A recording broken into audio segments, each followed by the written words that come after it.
Tungod sa nakataas ang kaso sa COVID-19 sa Lawigan sa Negros Oriental, ilabi na sa siyudad sa Dumaguete.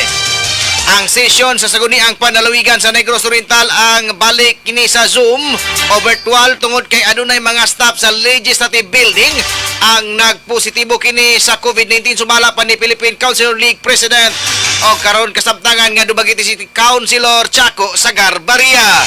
Dugang pa nga adunay mga board member usab nga mitungha sa wanan sa unta probinsyal kay hinoon naka-disinfect na ang tibok buhatan sa tagtag sa kaopisina sa mga provincial board member.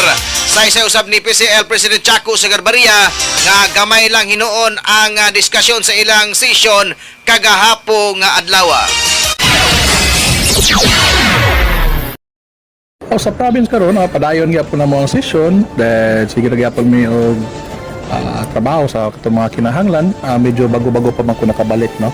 Last session pa ko ni balik kay katong mahitabo ko sa asawa. Then karon medyo murag I think gasabot ako ito mi kay mag-zoom lang mi karon. Kay naa ako no lima kabok na positive for daily board members pero staff pero mas maayong likay ra gyud, no. Kay kinabuhi ba ako.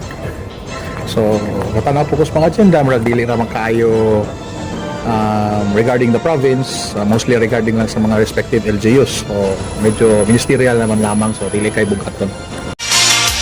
Si Dumaguete City Councilor o PCL President Chaco Sagar-Barria kinsa milansar pagkabukal sa Segundo Distrito ning lalawigan sa Negros Oriental.